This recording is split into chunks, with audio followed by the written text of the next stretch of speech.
As a diabetic, some of the commonest questions floating around in your mind day to day probably have to do with food. You find yourself asking, is this cereal good? How about this protein bar? It says paleo, maybe that's good for my diabetes. What about this yogurt? It says no added sugar. Is it going to increase my blood sugar levels? I'm not sure. I'm confused. Well, we are going to answer this question today. It's one of the commonest questions I get from diabetics. Is this food okay for me? All right.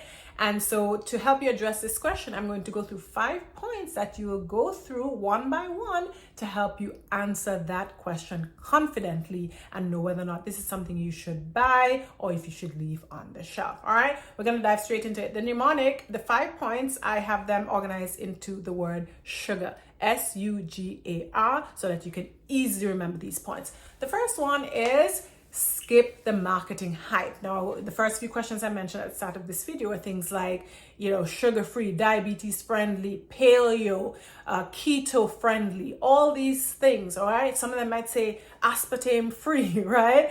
And so when you're seeing all these stamps on a label, this is an indication that they are just trying to get you to buy the food. It's marketing. The food companies only care about a profit, a financial profit, okay? And they are going to do anything to get more people to buy their product, choose their product over another product. So when you see the more labels, the more stamps, the more proclamations you're seeing on this label, the more your antenna should go up and you should ask yourself, I'm not too sure about this food. These people are trying too hard to get me to buy this thing, okay? At the end of the day, real food needs no stamps, it needs no labels. You can look at it. In fact, it doesn't even need a package. You can look at it and see exactly what it is. Meat, fish, peas and beans, nuts. You don't need a label for you to know whether or not, the food is good or bad, okay? So that's the first point. S, sugar.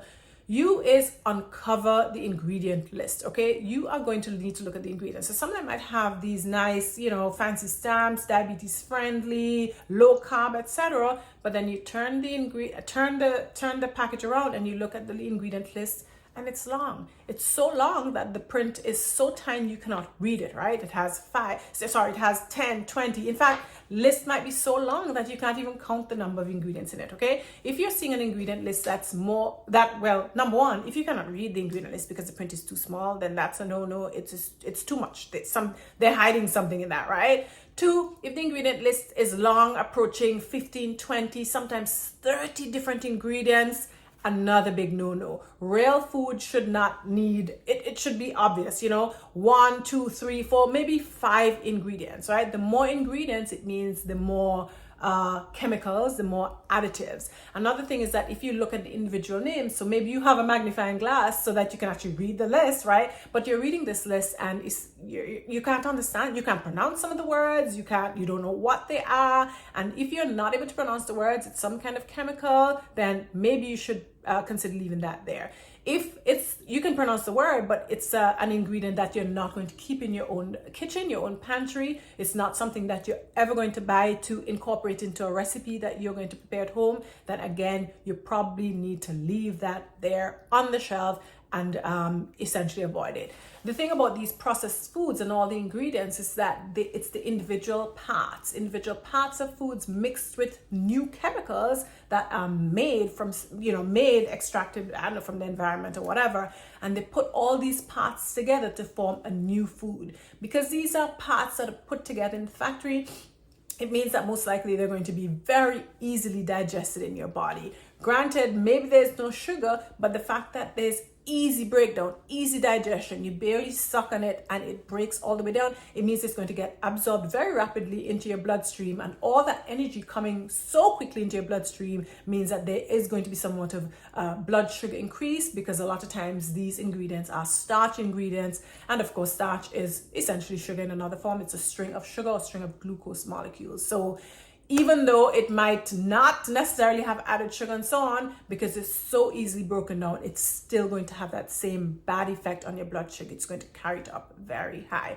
All right, so uncover the ingredient list. Don't take a package at face value. Turn it around and look at all those ingredients, okay? G in sugar, G is glucose check. You're going to specifically want to see glucose, of course, is sugar, right? And you're going to want to look at the same ingredient list to see if you see any sugar anywhere in that ingredient list, okay? So, a lot of times they'll say low sugar, but then you turn it and look at the ingredient list, and you literally see 3, 4, sometimes 5 different names for sugar. You might see glucose syrup, you might see invert sugar, you might see concentrated fruit juice or fruit juice concentrate, you might see demerara sugar, you might see honey, right? You see all these different names of sugar. You might even see erythritol, you might see monk fruit, all these different sweeteners. And the fact that they're putting all these things together, okay, it might be low sugar, but the fact is you don't want anybody adding sugar to your food. You want to be the one adding sugar to your specific food, okay? So glucose check. Another thing when it comes to looking at the ingredient list for sugar, if sugar is among the first 5 ingredients on the list, even if it's low sugar in the grand scheme of things, it's too much. It's too much, right? You don't want anybody adding sugar. The ingredients are listed in order of amount. And so within the first 5 on a list of maybe 20, those are much higher concentrated amounts of ingredients compared to the ones further down in the list, right? Lastly, in terms of glucose check or sugar check, you want to see if high fructose corn syrup is anywhere on that list or just plain and simply fructose, okay? Because if you see fructose on that ingredient list, it means that's a lower quality food. Fructose or high fructose corn syrup is much cheaper than cane sugar, and so for them, again, the bottom line, to find the money bottom line, they're going to use a cheap ingredient, and so automatically you know this is an inferior product because they didn't want to put a better ingredient, cane sugar, they're putting high fructose corn syrup, okay? A in the list of things, A from sugar, this is added sugar. So we spoke about just sugar in general being there. So yes, sugar might be there, maybe it's way down on the ingredient list, or maybe it's just one form of sugar as opposed to 3 or 4 or 5 forms of sugar. But the next thing you want to do after looking to see whether or not sugar is in the ingredient list, don't stop there. You want to see exactly how much sugar is in this food, okay? So then you're going to go to the nutritional side of the label at the back again, that table that tends to have fats, protein, carbohydrates. Go to the carbohydrate section and it'll tell you total carbs, but don't stop there. A lot of diabetics stop at total carbs and they feel pretty okay if their amount of total carbs is within the limit that their dietitian has told them is okay.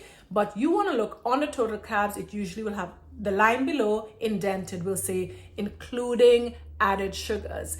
And added sugars, that is what you're really very concerned about. Overall, you want your total daily amount of added sugars to be 24 grams or less. Every 4 grams is equal to 1 teaspoon. So at the end of the day, you want to have had no more than 6 teaspoons of added sugar. So if you're looking at this label, it might say low sugar, but then you might see including added sugar 8 grams. That means 2 teaspoons, because again, every 4 grams is equal to 1 teaspoon. So you're looking at a label that includes in one serving 8 grams. So note I said 1 serving.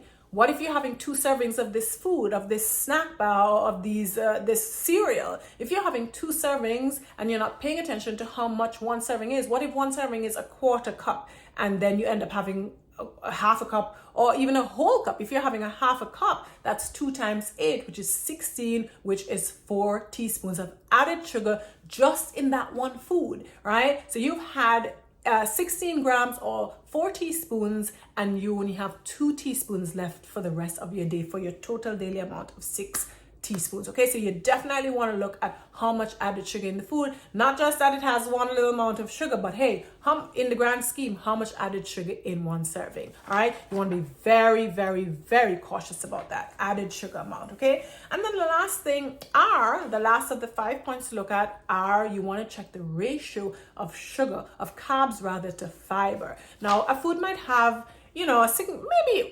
relatively, maybe it has 20 grams of fiber, say, all right, 25 grams of carbs, or whatever the carbs may be. Of course, sugar is a form of carbohydrates, right? So carbohydrates are 3 different types. Starch, right? That's like, your flour, your rice, and so on, bread and so on, that's starch. Sugar is a carb as well. And fiber is the 3rd type of carbohydrate. Fiber is the best type of carbohydrate because fiber is not digested. It cannot be broken down. It actually benefits you by sort of diluting the amount of sugar in your intestines, slowing down the amount of sugar that gets into your bloodstream. And as it moves further down intestines, it serves as food for the good bacteria in your intestines. Looking at the ratio, right? So R is ratio, uncovering ratio. So the ratio of starch or carbohydrates to fiber ideally should be 5-1. So for every 5 grams of carbohydrate that food has in a serving, you want to see at least 1 gram of fiber. If you're looking at a food that has 30 grams of carbs and 2 grams of fiber, that's a very, very poor ratio. Essentially, it's mostly carbs and no fiber to offset the amount of carbohydrates. The more fiber you have, the more of that carbohydrates, or the more of the sugar will be trapped in your intestines. You can think for every 1 gram of fiber that binds, this is a simplification, but that binds with every 1 gram of carbohydrates. So something like flax seeds, for example, very, very fiber rich. It's probably like a 2-to-1 ratio, 2 grams carbohydrates to 1 gram of fiber. So, you have really a lot of that fiber sucking a lot of the carbs into your intestines, and you're not going to have a blood sugar increase with that, right? So you definitely want to look at the ratio of carbs to fiber, and for every 5 grams of carbs you want at least 1 gram of fiber so that it slows down the whole increase in your bloodstream, right? So those are the 5 points you're going to look at, the 5 questions you're going to try to answer when you're trying to decide whether or not a food is okay for you as a diabetic. All right, just to go over them again quickly. Right, sugar is the mnemonic. 1 is you're going to skip all the marketing hype, right? 2 is you're going to uncover, right? You're going to uncover the ingredient list. You want to know what is in there. What are they giving you, right? 3 is G in sugar, and that is glucose. You're going to look and see, hey, how much, is there any sugar in the ingredient list at all? In that list, is there any sugar, right? U is going to be, no, I can't spell sugar. A, that's added sugar. You want to see how many grams of added sugar. And then R is ratios. Look at the ratio of carbs to sugar, right? You're probably saying, this is so, like, there's nothing for me to eat. Like, I go in the supermarket and everything fails this, right? At the end of the day, it's going to be the outskirts of the supermarket. You're going to go to the produce section, the fresh fruits and vegetables. You're going to go to the meat. You're going to go to the fish section. And then you can get some dairy, some eggs, all right? But you want to have food that essentially comes straight from the land and sea, and stay away as much as possible from those foods that were made in a factory, all right? And if you can't avoid totally factory foods, then maybe stick with that 80-20 rule. 80% of your foods coming straight from the land and sea, and then 20% of your foods maybe from the factory, up to 20%, but hopefully no more. I hope you all found this helpful. How to answer the question, is this food okay with me? Just ask those 5 simple questions, which are outlined in the sugar word, SUGAR. Go back and listen to this again and share it for sure with somebody who is struggling with their diabetes and blood sugars and food choices, so that they are less confused and feel more liberated with their health and overall well-being. Thanks for watching, and I will see you on the next video. Bye.